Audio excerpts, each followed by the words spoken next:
ಬಂಟ್ವಾಳ ತಾಲೂಕು ಕೊಳ್ನಾಡು ಗ್ರಾಮದ ಕಂಡಿಗೆ ಕಾಳೀಶ್ವರ ಸ್ವಾಮಿ ಯಾನೆ ಸುರೇಶ್ ಪ್ರಭು ಮತ್ತು 5 ತಂಡದಿಂದ ಮಗಳು ಅಳಿಯನ ಮೇಲೆ ಮಾರಣಾಂತಿಕ ಹಲ್ಲೆ ನಡೆದಿದೆ.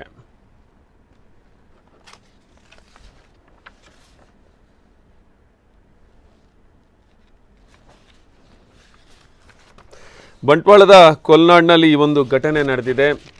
ಕಾಳೀಶ್ವರ ಸ್ವಾಮಿ ಎಂದು ಗುರುತಿಸಿಕೊಂಡಿರುವ ಒಬ್ಬ ವ್ಯಕ್ತಿ ತನ್ನ ಮಗಳು ಮತ್ತು ಅಳಿಯನ ಮೇಲೆ ಕೊಲೆ ಯತ್ನವನ್ನು ಮಾಡಿದ್ದಾನೆ, ಮಾರಣಾಂತಿಕವಾಗಿ ಹಲ್ಲೆಯನ್ನು ಮಾಡಿದ್ದಾನೆ. ಜಮೀನು ವಿವಾದವೇ ಈ ಒಂದು ಕೊಲೆಗೆ ಕಾರಣ ಅನ್ನೋದು ತಿಳಿದು ಬಂದಿದೆ.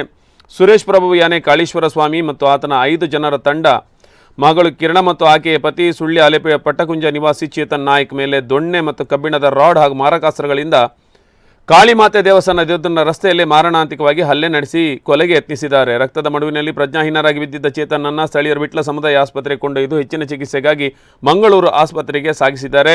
ಘಟನಾ ಸ್ಥಳಕ್ಕೆ ಹೊಯ್ಸಳ ಪೊಲೀಸರು ಆಗಮಿಸಿ ಆರೋಪಿ ಕಾಳೀಶ್ವರ ಮತ್ತು ಆತನ ಸಹಚರರನ್ನು ವಶಕ್ಕೆ ಪಡ್ಕೊಂಡಿದ್ದಾರೆ.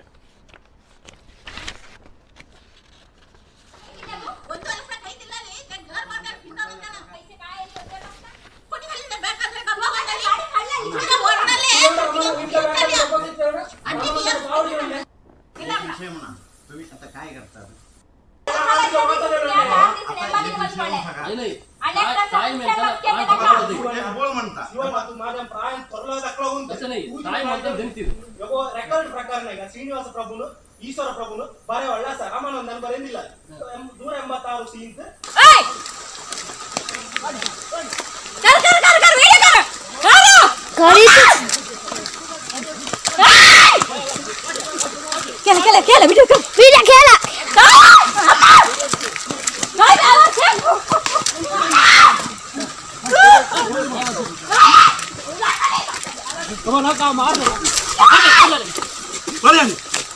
Video video video video video video